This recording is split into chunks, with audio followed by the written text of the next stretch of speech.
That's a good start from me. Good evening and welcome to episode 25 of Ox Sports Unleashed. Never use your phone, never work with animals, all those sort of things. Welcome, wherever you are, whether you're in your jacuzzi, your sheds, your greenhouses, your garages, your bathrooms, wherever, welcome to the #1 sports show in Oxfordshire. There will be a few people disagreeing with that, I'm sure, across the county, but that's where we're going with it at the moment. So welcome. Plenty on the programme tonight, our normal Oxford and Banbury highlights, our normal segment of Lock, Lyon and Ryde, and a special guest in the studio making a professional debut coming up this month, Brad Axe Boxer. So looking forward to speaking with Brad very shortly. So stay tuned. I think it's going to be entertaining. Looking forward to that. And as you can see, Patrick is in situ yet again. The locksmith is in the building. I've had rumours that next episode Kieren may be back. He may be back only by unpopular demand, I would think. Yeah. But we will see. We will see. But what are you looking forward to tonight on tonight's show? I'm really looking forward to the interview with Brad Axe, I think. Definitely, should be good. Definitely the highlight of the show coming up, I think. Yeah. I'm not Lyon and Ryde, of course. Oh, I'm not Lyon and Ryde. Yeah. Got to look forward to that. You got it. Yes. But as always, we'll start with the football and in the National League and Oxford City. And obviously, we spoke last week about their relegation following defeat at AFC Fylde. And it was a busy weekend with 2 games on Friday and Monday. Against Wealdstone and then away at Barnet, and we've actually got a double header for you here. 2 lots of highlights, starting with the Wealdstone game on Friday, and an interview with Ross Jenkins, followed by the match away at Barnet with another interview with Ross Jenkins. Say either end. Perhaps this game's starting to come alive. Here's Tafari Moore, nods the ball into the path of Harvey Greenslade. Good play from the Bristol Rovers loanee to keep it alive. Neat play. Krasnicki, edge of the box is Ashby, sends a shot towards goal. That is the first shot of the game. It falls to Oxford City.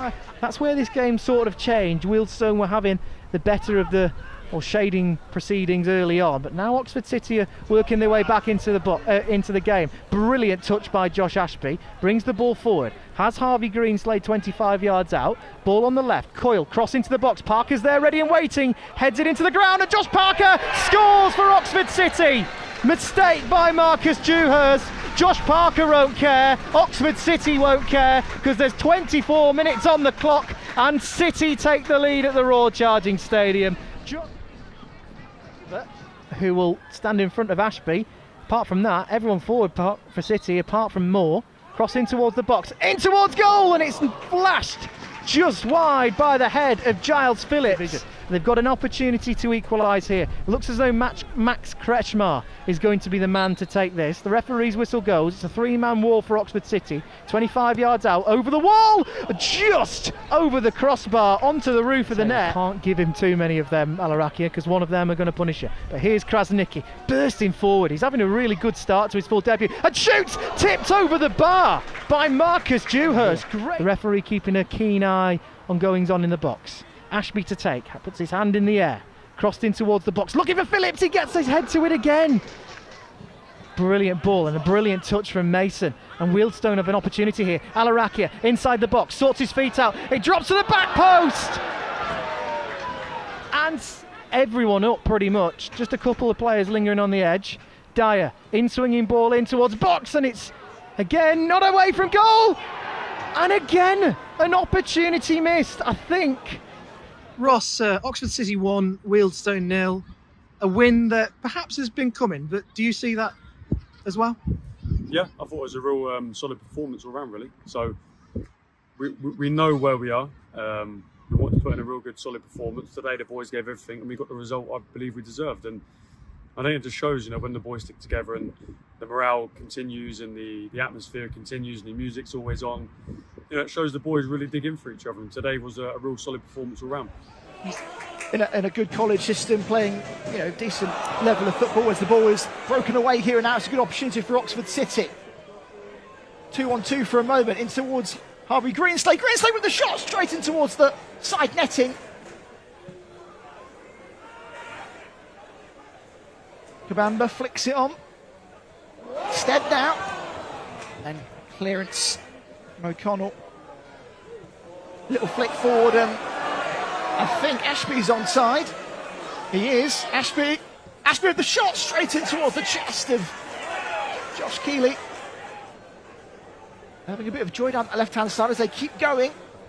Green slate. Goes down but doesn't ask for anything. Great defending, Danny Collins, brilliant defending. Gabanda shrugs off his man and plays it in towards O'Donker now. O'Donker! Breakthrough at the Hive! Gatlin O'Donker scores his 5th of the season. A great flick on. He ran onto it and powerfully put it beyond Tom Watson. It's only 1-0 in the game. Surprised by that as Brunt plays it across and then it's a good finish! And a goal for Nicky Kabamba, his 22nd league goal of the season. And Nicky Kabamba makes it 2-0 to Barnet. Great run from Brunty there. Here's Cropper. Deadly ball in the slot and a goal! And Nicky Kabamba gets his second and Barnet's third as he shoots the arrows into the sky. In celebration. They're all happy with that one. That's where his height comes in as well, but perception to see what's happening. And it's no wonder that he's grabbed so many goals this season. Yeah. At the other end though, Thompson, it's nicked away from him now, Oxford City with the chance, and they've got one back. Oxford City, against the run of play, have got themselves a goal. It's Barnet 3, Oxford City 1.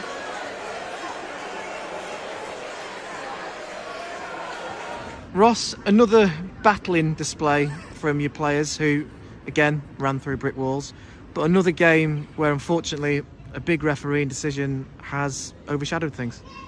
Yeah, every week now. I thought the standard of refereeing today was pretty poor for both teams. Some decisions in there that just amazed me. But at the same time, we need to look at the goals ourselves, and the 2 goals we did concede after the first one were really poor, really sloppy and really poor. But the game was broken up by just poor decisions all over, really. And it sometimes feels like a hill we've got to climb each game.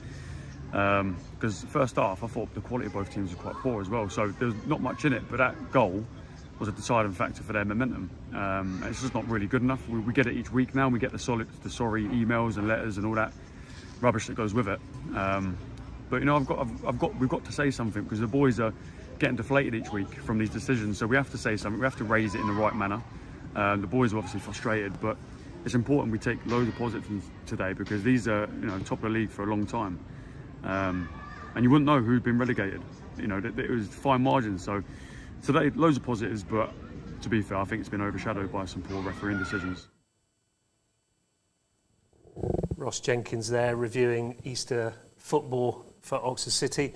It's great to actually bring in an Oxford City win there. I'm really pleased that they managed to get a victory over the Easter bank holiday, so well done to them, and obviously we wish them best for the rest of the season, albeit obviously relegated to either National League North, we think, or possibly South, but probably National League North. But good that they got a result. Well, the eagle-eyed amongst you will notice that Patrick has left the hot seat, and we've been joined by Brad Axe, boxer. Welcome, Brad. Thank you for coming in. No, thank you very much for having me. I've got to say straight away, what a great name to be a boxer. Yeah, it's good. I get it quite a lot, to be honest. People think I'm joking sometimes, especially at work and stuff when I'm on the phone and I say my name, they're like, what? But yeah, it works quite well with my nickname and stuff, the Axe Man and the Axe Gang and stuff. They're the coaching team and my fans. So yeah, it works well. Brilliant, absolutely brilliant. So can you just give us a bit of background of yourself, where you started to box, where that joy of wanting to box came from at early stage? Yeah, so early stages of boxing, I actually lost my first fight when I first started at the age of 16. I lost quite badly, to be honest, as well. So from the beginning, it was a situation where I was either fully committed or I was going to pack it in, because I realised how hard the sport was. And that I boxed back in Yeovil, my hometown, back in Somerset. And then from there, after that loss, I sort of went down the road of I've got to give this 100%. And then I come back to win my next 6 or 7 in a row. Obviously, I think 5 by stoppage as well. So it proved that I had to put the work in, because prior to that, I was training a little bit, but not 100%. So it was good to come back and get the wins in. I had 20 bouts for Yeovil, then joined the RAF when I was 18, and then had another 33 fights for them all over the country, all over the world, to be honest. But now I've just come back from a deployment in Cyprus for 3 years. I'm partnered up with Carl Ellis, a guy who you had on the show not so long back. And training's going really well with him. Obviously, he's a England coach as well as a professional boxing coach as well. Training's going really well, and the professional debut is 27th of April.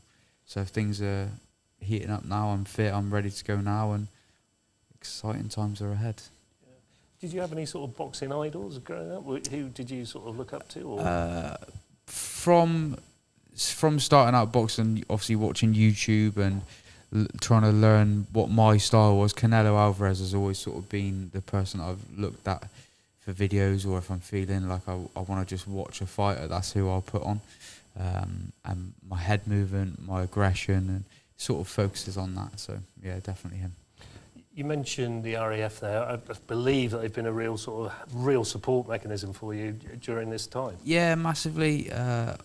Boxing from them since the age of 19, really. Once I've gone through training and stuff, because obviously I wasn't able to box whilst going through basic training and my firefighter training.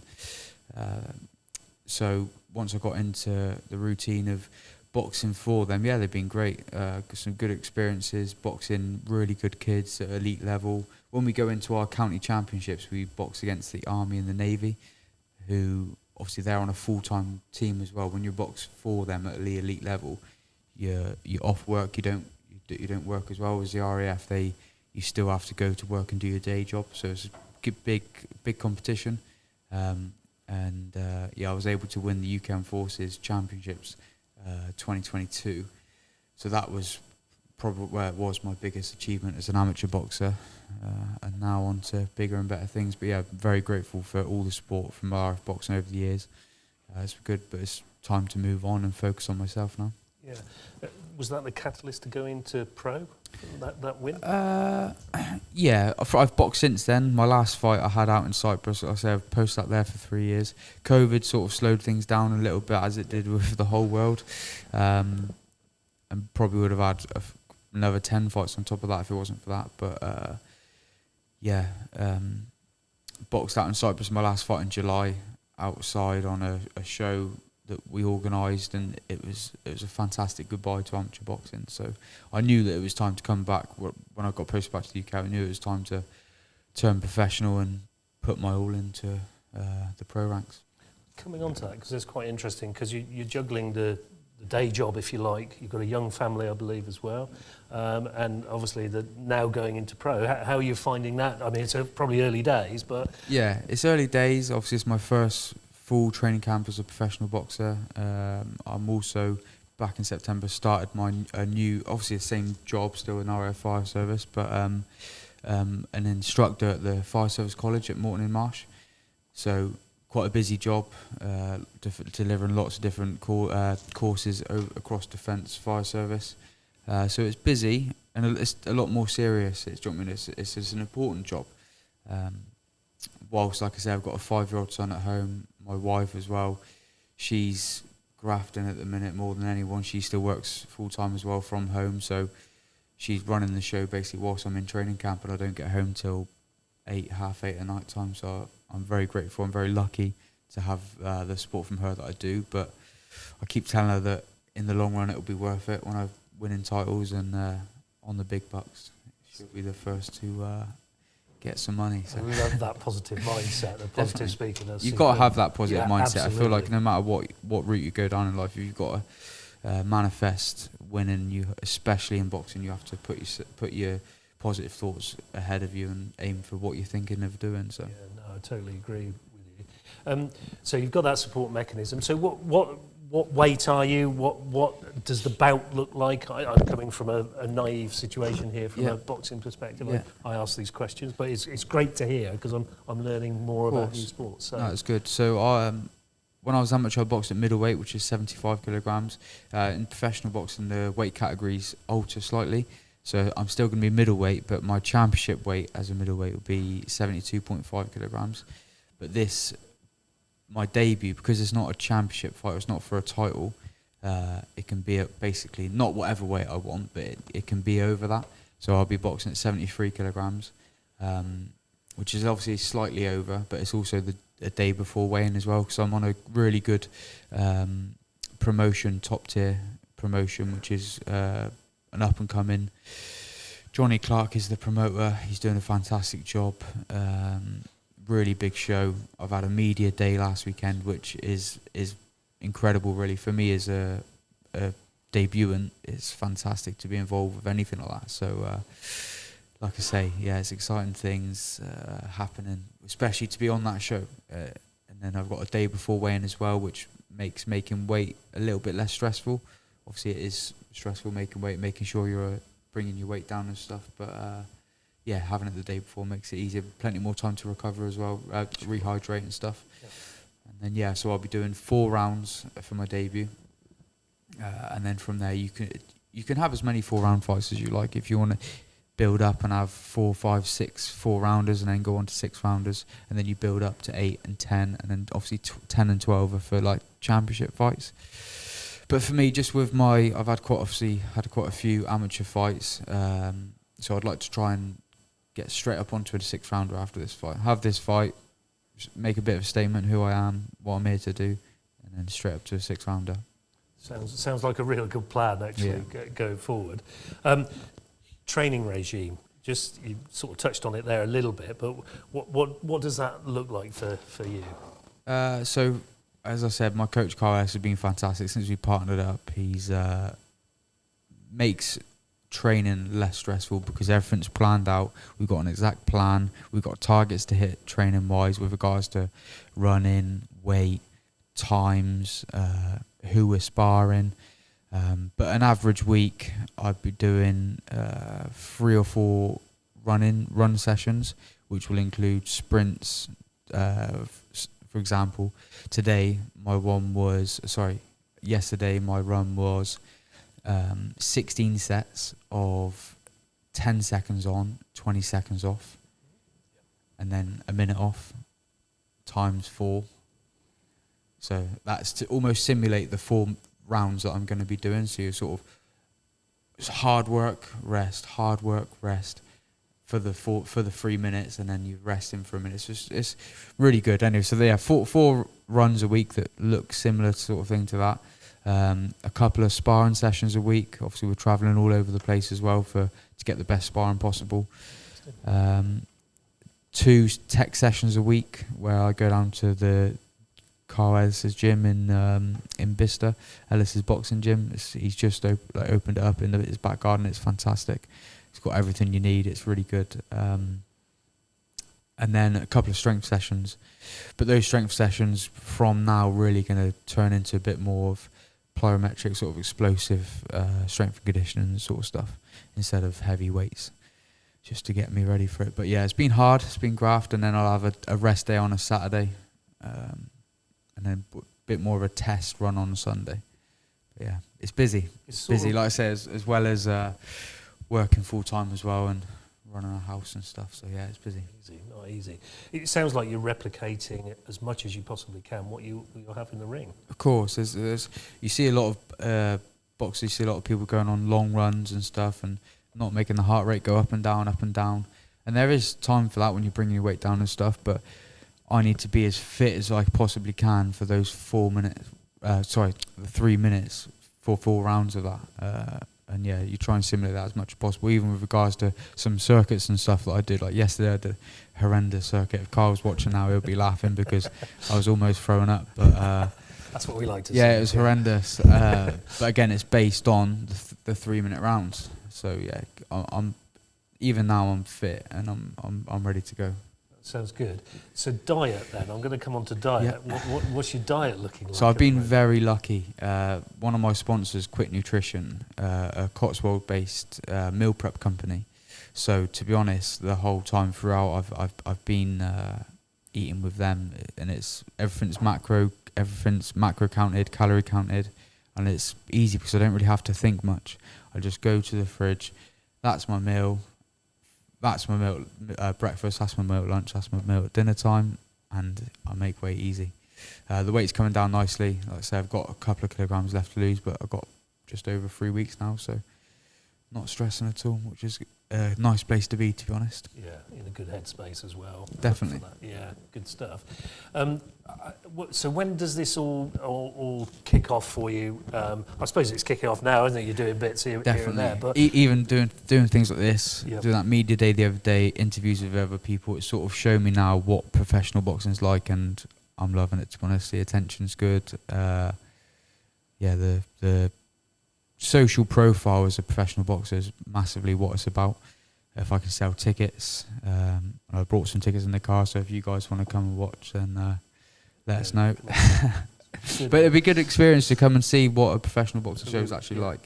But that's what it's all about, building up that profile and creating a name for the Axeman and the Axe Gang. yeah, I'm glad you said that, because absolutely, it's just perfect, isn't it, to be the Axeman and that, and the Axe Gang. Who are the Axe Gang? I know there's obviously Carl. Is there more? Carl, people? my manager, Jamie Sheldon. So my management team, One Empire Management. This is nice, by the way. Yeah, I do like that. It's got my sponsors and stuff on the back as well. So, but yeah, Jamie Sheldon's my manager. So he manages my career, me as a boxer, gets me on certain shows and stuff. So he's a busy man.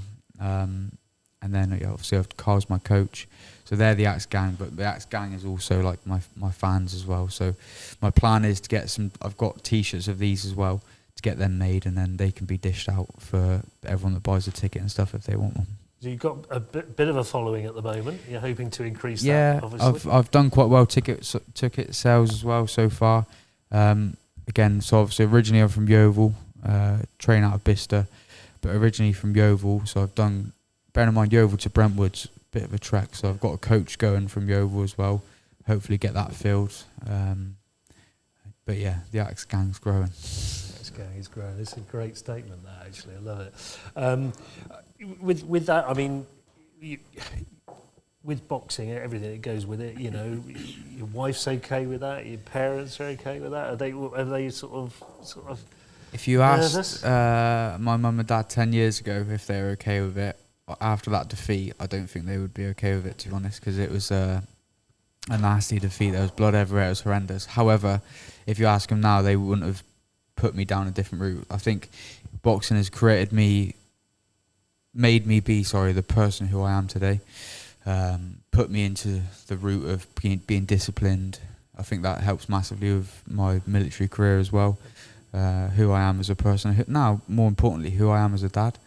And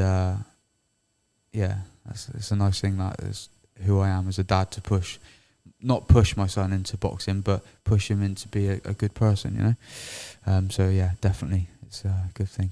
Again, that sort of brings me on quite nicely to coming to the end of the interview. But if you had any advice for any youngsters wanting to go into boxing, you know, what advice would you give at this stage? Massively, just give it a go. Boxing isn't for everyone. It's a hard sport.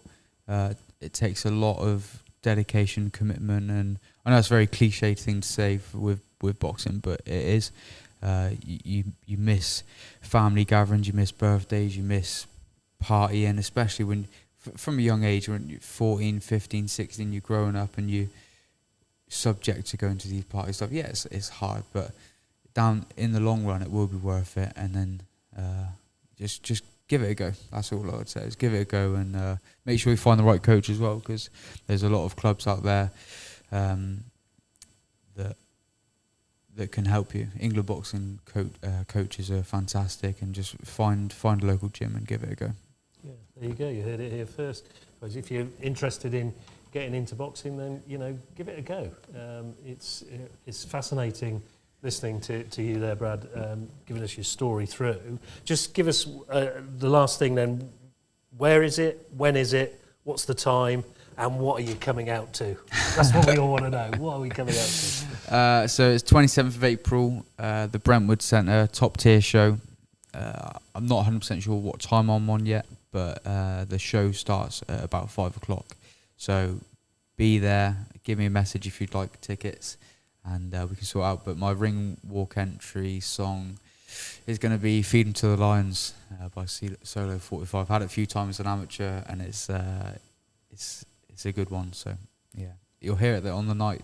And if you can't come and you can't come and buy a ticket and come to the show properly, then you can watch it on Sky as well, Sky, isn't it? channel 186, and there'll be a live link on YouTube and stuff as well. So Is that the first time you've had a live link for your boxing, or is that? I've had a couple of, when I boxed on UK Forces show a couple of times, there's been YouTube links and stuff, yeah. But this is obviously the first time on TV, which is pretty mental. Yeah. Well, all I can say from all of us here at Ox Sports Unleashed, the very best of luck on the 27th. No, thank you very I much. hope it goes really Appreciate well you having for me you. on. It's been fascinating, Brad, and it's as we say always on here, we're humbled by the amount of incredible sports people we have in our county, and this is a great example of another one. So, Brad, the Axeman, the Axe Gang. We wish them all the best on the 27th of April. Thank you again for coming in, Brad. You're part of the Axe Gang now, that's it. I am part of the Axe Gang. I'm in. I'm good. That's what I wanted to hear.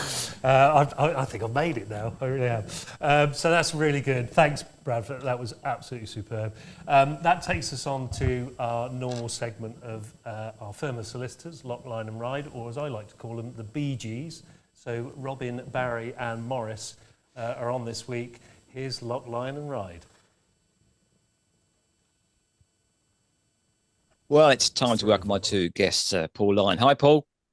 Hi, Colin. And Patrick Lock. Hi, Patrick. Hi, Colin. And we'll look back over the Easter week's results and head to this week's fixtures. Oxford United got their playoff hopes back on track with a 1-1 draw at Shrewsbury on Friday. They followed that up with a 4-0 demolition of Fleetwood Town at home on Bank Holiday Monday. Meanwhile, Paul, it was Family Fun Day down at Royal Charging Stadium. All sorts of stuff going on, including face painting. I mean, did you get your face painted on Friday, Paul? No, I was really disappointed, Colin. When I got there was a queue of about 25 kids there. And this poor lady was doing it on her own. And she said, I can't take any more people. We're just going to run out of time. I said, no, that's a shame. I won't bother. Oh, okay. All right. So good to see you still having a bit of fun down there. And of course, there was 833 down there, Paul. So, I mean, in spite of relegation, the fan base is still very strong, isn't it, Paul? Yeah, it's a good crowd. If you compare that to the last time we played Wildston at home, which was 3 or 4 years ago, I think we had less than 400 that day. So that's obviously a good sign, that the fact that we've doubled the gate. And I think Wildstone brought a similar number of supporters that they would usually bring, but we had a few more of our own there, which is really good to see. You know, despite the fact that we're relegated, we're still bringing supporters in, and hopefully next season we'll give them more to cheer about. Indeed. Patrick, you wrote the headline for the non-league paper, which read, City won't go down without a big fight. And you've seen all of the games, both home and away, or most of the games. I think you missed 1 or 2, I think, over the season. And Friday's performance, was that fairly typical of, City this season, in as much as on Friday they got the rub of the green, whereas previously they performed well and not got the rub of the green? Yeah, I think when you look back through a lot of the season, really, you'd say that City have been in games there or thereabouts all season, really. There's only a handful of games, really, where you'd say the opposition have completely outplayed us. So, yeah, I think you're right. And I mean, the last few weeks, and particularly the last couple of games since the relegation's been confirmed, I mean, certainly the players are still keen to finish the season strongly, and I think it's about 5 or 6 games now since I can't remember what game it was after, but it's put in some really good performances latter part of the season, and I think the players are really unlucky actually to only have got 4 points out of them, really, because there's been some really good performances. But yeah, I think it's one of those seasons where we've made ourselves difficult to beat, but unfortunately teams have always just about found a way every week. And that was true for Bank Holiday Monday as well, wasn't it? So a 3-1 defeat. Yeah, again, a good performance against, I mean, a team at second. And I think really the gap between the two teams wasn't a 23 place gap, really. So, yeah, we won't mention the refereeing performance again, because, again, there's some slightly questionable decisions, in my opinion. But again, yeah, I think, yeah, played well. And on another day, I think if put a few more chances away, we created enough chances to got something out of the game, really. But I don't think we can really complain about losing, but maybe by a 2-goal margin was slightly harsh on City, I think.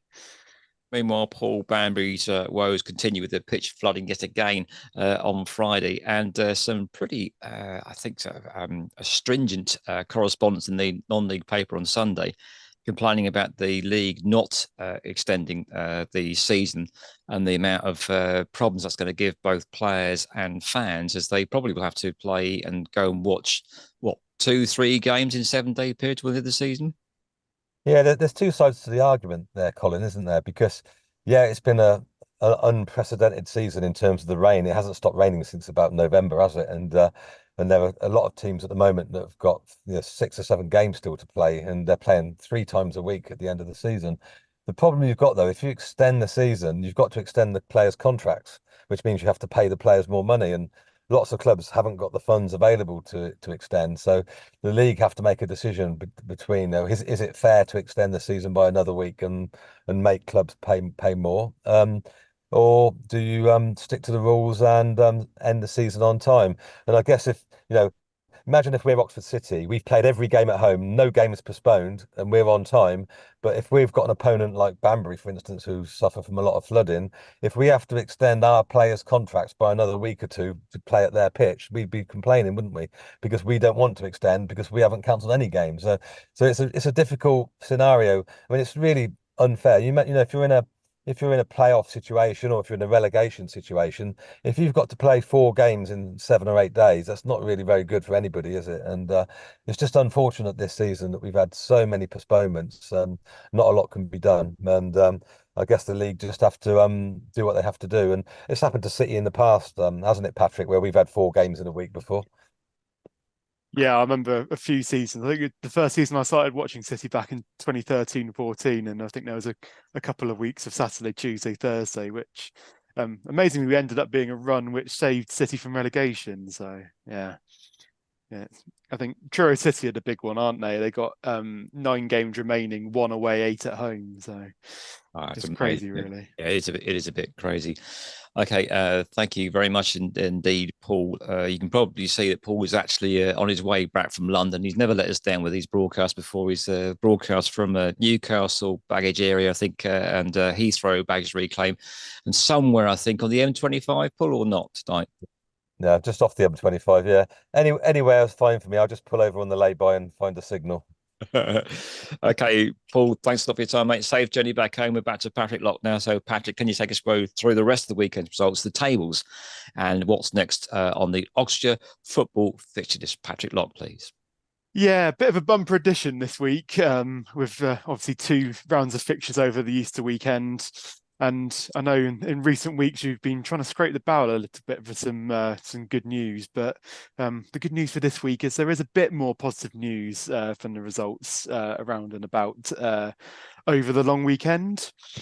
So we've already heard about City Banbury's results in the studio, so we'll just have a quick look down the rest of the non-league in Oxfordshire. And forgive me a little bit, because I will probably round up a few games a bit shorter than normal, just get through the amount of games you have to. So Didcot Town's fate in the Southern League Premier South was confirmed, unfortunately. They were beaten 2-0 twice over Easter. On Saturday, they fell to a defeat away at Hanwell Town before 48 hours later fell to the same scoreline at home against Swindon Supermarine, which did see their relegation back to Southern League Division 1 confirmed. I would say Central, but I don't know whether it be Central or South yet.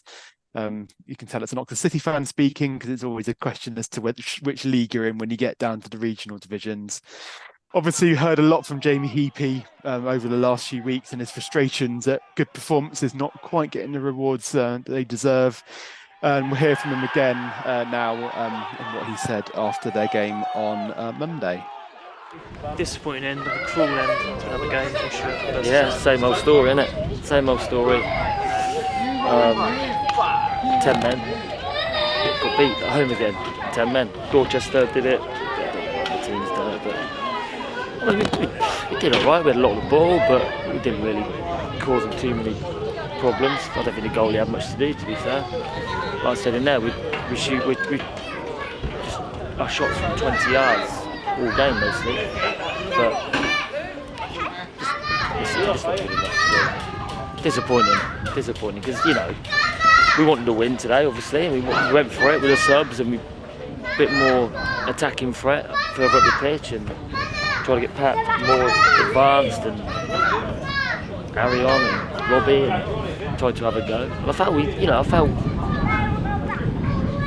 they were there because they wanted to win, we wanted to win, so it opened up a little bit second half, but two mistakes really again, free header and then a misplaced pass and they're in. So story of our season, unfortunately, and that's the way it is, tough to take, and got to learn from it, haven't we? Got to learn, take on the chin and keep going.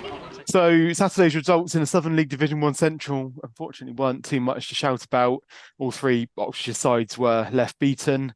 Northley, again on the end of a defeat, they went 3-0 down against Biggleswade FC. Kidlington were pegged back twice actually after taking the lead at Kings Langley to be defeated 4-2 there. While Tame United were beaten 3-1 at home to Ware. But there was more luck in that division on Monday.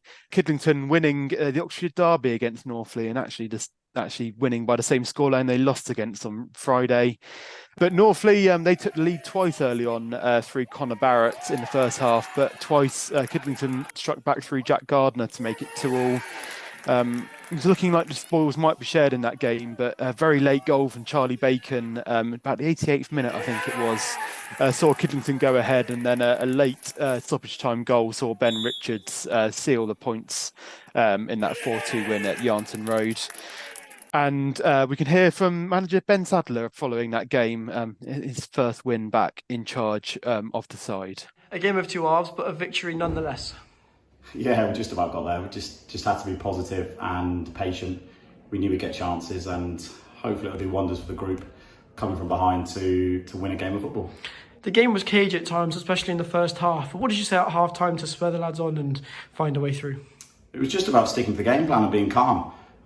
We knew we'd get chances. We conceded a couple of sloppy goals, but from their point of view, they took them really well. So it was important that we weren't as easy to be counter-attacked against, and just pass the football like you saw. It was just being brave, showing for the ball and creating chances. And second half, I think we created 7 or 8 really good chances. Really, I don't remember Hoppy having to make a save, and we were patient. I think it was still 2-2 with 15 minutes to go, and if Flanny had been here today, all he would have said to me was there's loads of time. So that was the message, just be really, really patient. And as you saw, the game opened up, and yeah, I think it was thoroughly deserved in the end. So Tame United also picked up 3 points on Monday with a crucial win actually away at Aylesbury United. Braden Daniel actually gave Aylesbury a 13th minute lead, another Oxford City loanee on score sheets there. But Mark Riddick levelled for Tame just before the half hour, and Harry Alexander, again another player who we seem to be mentioning most weeks scoring goals, struck the winner with about 12 minutes to play. So it's a crucial win, and also keeping themselves on the tail of Kidlington at the bottom of the table. So a quick roundup of Step 5, and for Ardley United, there was a trip to Wembley.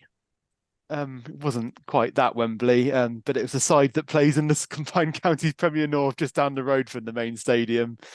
They actually went into the break a goal down, but Ardley turned the match on its head very late on. There was 2 stoppage time goals in second half.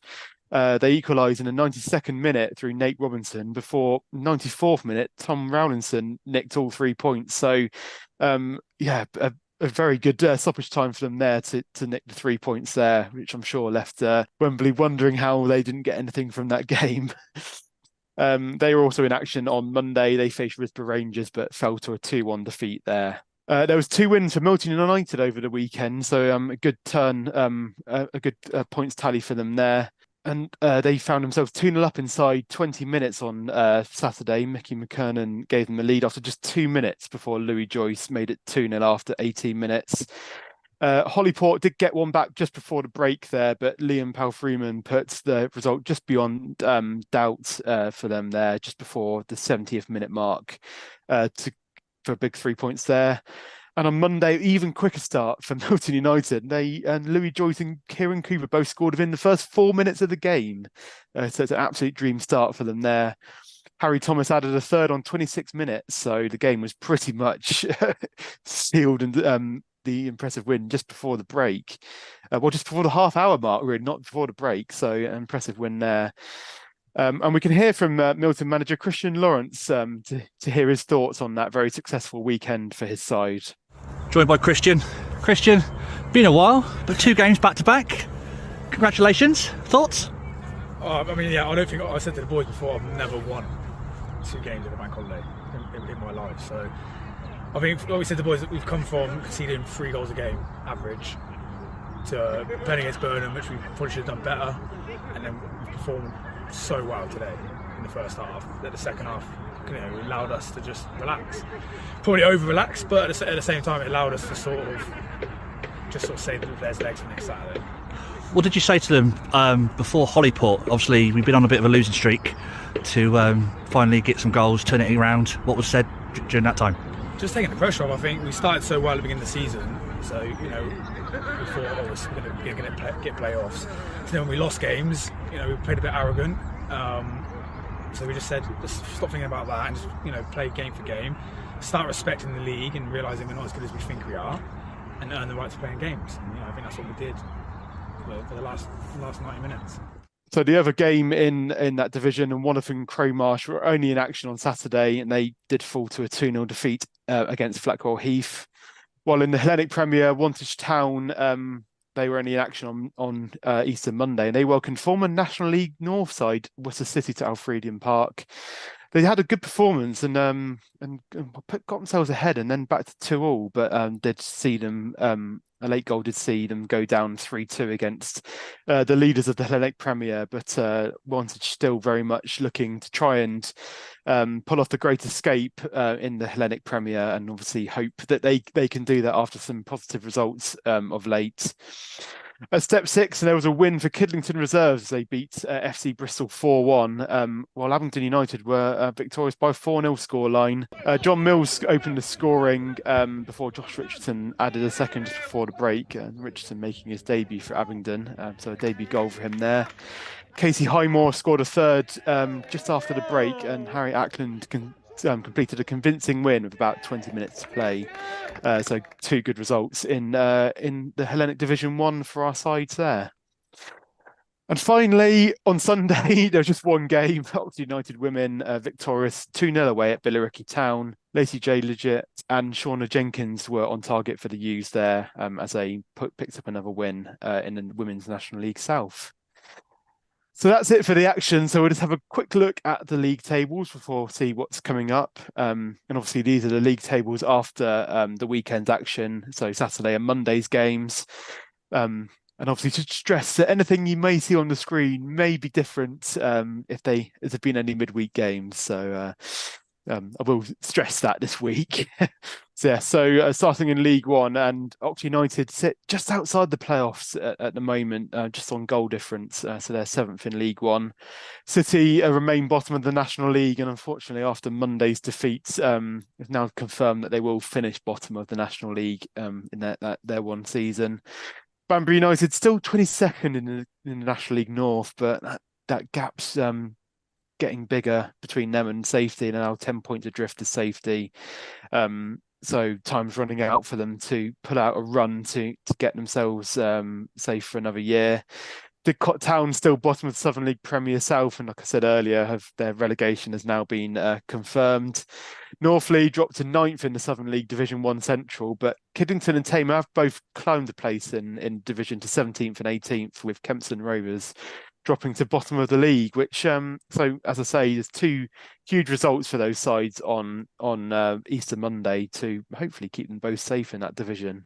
And just a quick look at the women's tables, and Oxford United women there third in the Women's National League South after a few good results recently, and there are no games at all in the Southern Region Women's Football League, so City haven't moved at all in third position there. So coming up this weekend, and it's back to just a flat one game for all our sides.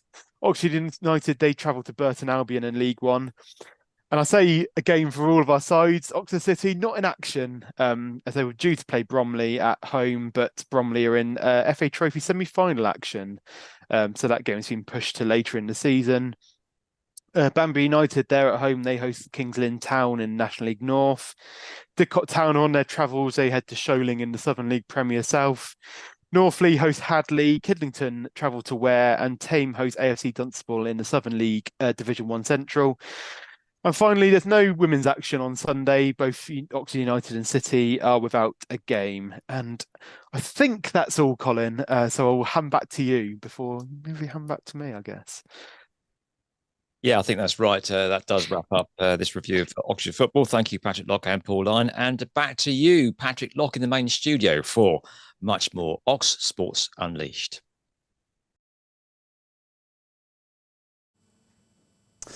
Yes, thank you, Colin. And that's a bumper roundup of football over the last weekend and what's coming up. Bit of Thursday night fever there with the Bee Gees, wasn't it? It was indeed, yes. And we've got to mention, haven't we, that Oxford City apparently playing Bye this week. Yeah, they might lose to them as well. Yeah, You hopefully never not, know. but yes. Right, we're doing things in a bit of a weird order today, and we're going to go back to the weekend football and Banbury United. Again, like City, they played, we're due to play twice this weekend with Hereford visiting Banbury on Friday and a trip to Stortford on Monday. But the Hereford game got postponed for a waterlogged pitch, but only got rearranged a few days later. So actually, we do have the highlights for both of those games for you. But just start with a game away at Bishop Stortford, who are bottom of the National League, and then Hereford. And obviously, it's a tough time for Banbury at the moment with 9 points adrift in the National League North. So they obviously need to pick up some points quickly to get themselves out of there. So here are the highlights from those two games.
For coming up and joining us. What were your thoughts on that game today? I thought first 15 minutes we controlled it very well. We had 3 really good chances. We caused them problems by when the ball going in behind them, especially down their right with Luca. And then for some unknown reason we stopped doing where we were causing them problems with the balls down the side of them and in behind them. Then on 35 minutes, straight red card for Manny Madger. What did you make of that?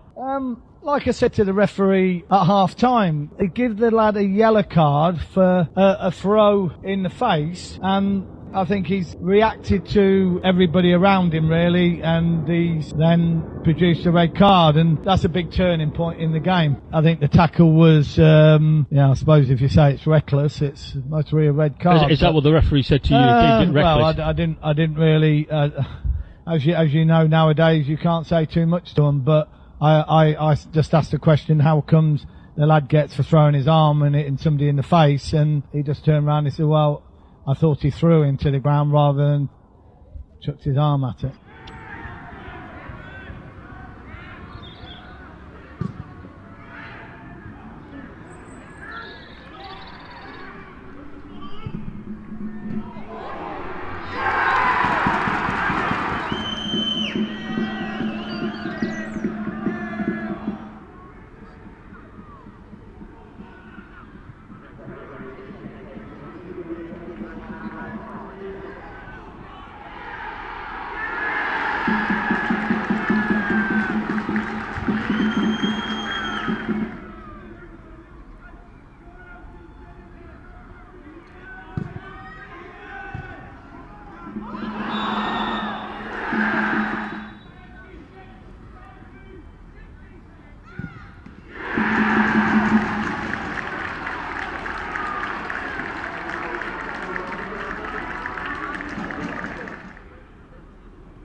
Excellent team performance, wasn't it? We haven't had many of them since I came in, and that's probably the best 90 minutes of since I've been coming in charge. So I feel for him in there. I think we were on the wrong end of some very, very poor refereeing decisions. The goal that we've scored. The Luca Woodhouse goal you're on about, yeah. The Luca and that's Woodhouse. a worldie, isn't it? Yeah, it is, and you know, I just can't understand what the referees, but the line, they all want to get involved, don't they? So, yeah, disappointing. You know, you go 1-0 up and then we concede right on the half-time. Yeah, I was going to say to you, because obviously... And that's offside. Yeah, and getting 1-0 up at that stage changes the dynamics. The crowd had been rocking rather than in the away end just a minute into stoppage time. Yeah, that's right. You know, it's look, one thing I will say today, I'm really proud of them in the dressing room because they've actually gone out there and showed a bit of passion and a bit of pride of being at Banbury United. Kevin Wilson there reflecting on Banbury's Easter weekend losses. Unfortunately, now 11 games in a row without a win and 10 points adrift. In third from bottom in 22nd place. So a lot to do for Banbury. We'll keep our fingers crossed and we'll follow their progress for the rest of the season. Now this certain presenter went along with his family this week to the Ox Pens to see Oxford City Stars in their last appearance of the season against the Chelmsford Chieftains, easy for me to say. And that's after they'd actually visited away on Saturday where they lost 10-2. But we now have the highlights of the Sunday game. It was all action. Let's see what they could do this time against the Chelmsford Chieftains.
Yeah, that sort of summed up Oxford City Stars' night, actually missing that penalty. They just could not put the puck in the back of the net, unfortunately. It was one of those nights. I was watching from the side and it just felt like it was the end of season. It really did, unfortunately. But it was a great night. I have to say that there was mascots. There was loads of things going on around the arena. It was well worth a visit. And my daughter and her partner actually came along and thoroughly enjoyed the evening, and they'd never seen ice hockey before. So I was sort of saying this as a bit of an advert. You know, get along to Oxpens. There's about 500 people watching at the weekend. It was a great atmosphere, some great music played, and it's a great evening's entertainment, and it's not that expensive, guys. It really isn't. So if you're at a loose end on any Sunday, get along to the Oxpens. One thing I haven't mentioned today, and I should do on the programme, is we're always looking for people to give us clips from any sport, any interviews that you might do. We had a new one on Lyon and Ryde tonight. So, you know, those sort of things we're looking to put on the programme, and we can only do that with your help. So if you've got any clips to send to us, and you want to be a roving reporter for us, or you know, a cameraman or a producer, you know, get in contact with us. Our email address is oxsportsunleashed@gmail.com. That's oxsportsunleashed@gmail.com. Please get in contact with us. We'd love to hear from you. Yes. Right, goal of the week time. And good. I think we decided the goal of the week definitely this week's coming from Aberdeen United, who scored 4 over the weekend, but we couldn't really decide which ones. So we're going to show all 4, I think. So we're going to show them in chronological order. Made life a bit tougher from producing that, who's got all 4 of them separately. This is direct one football. I think Yes. we can definitely say this is route one. Yeah, But a so great straight from goalkeeper Eddie Kavanagh to captain John Mills. As you say, bounced a couple of times, takes one touch. Great, beautiful volley over the keeper, wasn't it? Superb. And here you go, it's a replay of it here, and like I say, big kick, camera pans round Gets an eventually. assist. Keeper gets an Keeper gets the assist, yeah, rarity in football, isn't it? Over his shoulder. Good control. And in fact, not even a touch, was it? First time over his head. Keeper had given up way before it got even over him. Just a little bit. Yes. Yeah, and the second goal here, actually it's scored by a debutant in Josh Richardson. Joel Akrill is run here down the right. Pass back in. Oh, lovely touch up and volley in home, wasn't it? Actually, that's another good goal. You see why we were struggling to work out which of these was goal of the week. Good to see Josh scoring a goal there. Know Josh quite well through cricket. Yeah. So this is a decent finish. The way he actually picks it up. Some good work down the right there as well, wasn't it? It's a little tee up. Made himself in the volley position. Yeah. No chance for the keeper there, was there? Really good goal. Yes, and a third here, and it's Krill again that made it here, and say twisting and turning in the box, and just laid it back to Casey Highmore, who made no mistake from the edge of the box there. A thumping finish. Another good goal there. And as I say, it's a high quality game, wasn't it? Good finishing here. Good finish. I'm glad you got all these names. Yeah. Because I was struggling with that, so you're doing well. I definitely won't admit to writing them all down about 2 minutes ago, but yes. As we do. There you go. Get to position there. Dummies the defender a bit there, straight through his legs there, and then loads of space. He had the foresight to know where his colleague was. And again, absolutely no chance for the keeper there, was there? Yeah, and finally, another goal scorer, Harry Ackland here, Dan Chalmers, doing all the work down the left, and that's good number 9 there, wasn't it? Just waiting for the ball to arrive to him, and a nice one-touch finish there. Another cricketer in Harry Ackland there for Cumnor. Yeah. Obviously playing for Aberdeen United here with a pretty decent finish, actually. Yeah. He's got it all to do, gets into a good position in the 6-yard box. Did really well there, didn't he, on the left? The defender was obviously trying to shield it out for a goal kick and didn't really do that well, did he, to get the ball? And as I say, it's a good finish there. So, very a tough call. Which one was goal of the week? Probably just about the first one, I reckon. First one the or John the second Mills one, one, I think, for me. But it was good, and glad that we got some footage from Aberdeen United there. So that was brilliant. Yes. Very nice. Yeah. Where are we now with running order, Patrick? Because I have totally lost my script. Oxford Saints. Oxford Saints. We're going to change sports just for a little while. Oxford Saints still had a couple of friendlies, haven't they, so far? We've reported on that. But we're showing you a player profile here in the 6-footer Chris Cox. And what I love on this one is, quote, a trophy carries dust, memories last forever. Love that quote, actually, from Chris there. And you can see the information there. You can still go along to Tilsley Park and join in on the training and get involved with Oxford Saints, because it's well worth a visit and they will make you more than welcome. So looking forward to Oxford Saints starting their fixtures coming up in the very near future. So we wish the Oxford Saints all the very best.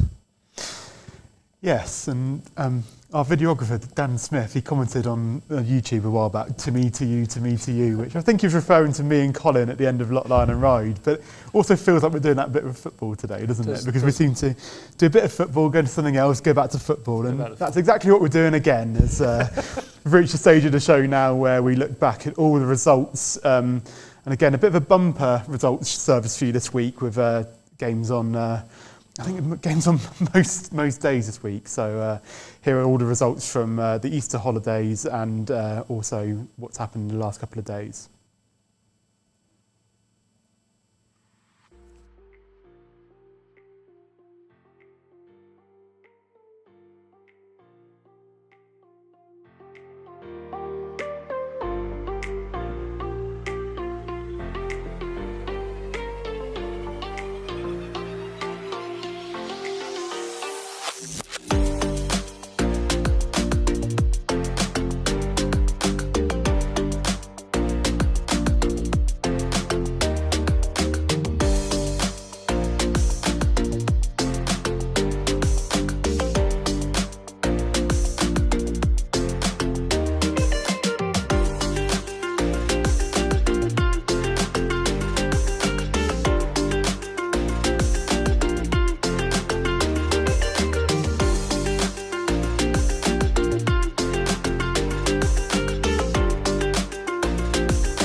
Good, isn't it? The fixture I noticed there, Stonesfield getting through to the Fred Ford Cup. So well done, congratulations to Stonesfield there. Another bit, we've been following Abby Norgrove in her rise to England under-19s, and she's obviously on tour at the moment in a triangular series. And she came up trumps in the game against Australia. They were chasing 124. And Abby managed to close the game out with 30 not out in 19 deliveries. England ended up on 126 for 3, quite a comfortable 7 wicket victory. There's still some work to do while they're over there. Got still a lot more cricket to play, but well done to Abby Norgrove with that performance. Some great photographs there. I love the casual team photograph. I thought that was absolutely brilliant. It looks like they're having an immense fun, and long may the form of young Abby continue till the end of the tour. We, of course, here at Ox Sports Unleashed wish her all the very best. And some more cricket news, I believe. Indeed, yeah. Hot off the press. Some Oxfordshire county cricket news as well, isn't there? Yeah. So some news coming out of Gloucestershire today. Ollie Price, who obviously went away with the England Lions over the winter, he signed a new contract at Gloucestershire till the end of 2026. So, yeah, good news for Oxfordshire cricket there. Yeah, I've just been regularly informed there that Liverpool have just gone 2-1 up against Sheffield United. That's sad times for a Gooner. I just saw that out of the corner of my eye. That's a belter as well, wasn't it? Unfortunately, but there we go. We'll move swiftly on from that and give you some news on Speedway. We're looking to feature Speedway quite a lot here on Ox Sports Unleashed. We hopefully will have a regular feature and get some interviews done at some point. But Oxford Cheetahs had a bit of a awakening, if you like, against Poole Pirates this week. They lost 61-29, so a little bit of a hammering there. But fortunately, the Oxford Spires away from home against the Birmingham Brummies. Birmingham Brummies, love that. And they came out 48-42 winners in that event there. So again, as we say to all the Oxford teams, because they're all in different competitions, we wish them all the very best, the Cheetahs and the Spires, etc. So yeah, hopefully they can continue their winning ways. Yeah, and we'll definitely go down later in the summer when it gets a bit warmer. Hopefully. I forgot to mention, actually, we did have an interview with Shannon Taylor from Oxford City Stars, but he is coming in next week, and we wanted to perhaps ask some of the questions that might already be on that interview. So Shannon will be live with us next week, hopefully, and we'll have an interview with the Oxford City Stars head coach, which I'm looking forward to, reflecting on this season and looking forward to season 2024-25. So we look forward to catching up with Shannon again next week. Well, I know what the highlight was for me tonight because I'm now in the Axe Gang. Yeah. But I mean, it was a really entertaining listen, stood behind the camera for that. And, yeah, really enjoyable interview that. It was. He came across very well, very confident, and having that self-belief, which I think is so crucial in any sport, actually, but particularly boxing. If you join the show after that interview, I beg you to go back and listen to it. Absolutely, it's well worth a listen. I'm sure it'll be on our social medias if Wes, our social media guru, has anything to do with it. Well, I think that just about wraps it up. I didn't forget the results service this week, so well done me. Did forget which bit I was doing at certain stages, but that's showing how live we are. So very good, Locksmith. I do like that. So that about wraps it up. It's the week where the county championship starts tomorrow. Hope the weather actually improves. No chance, is it?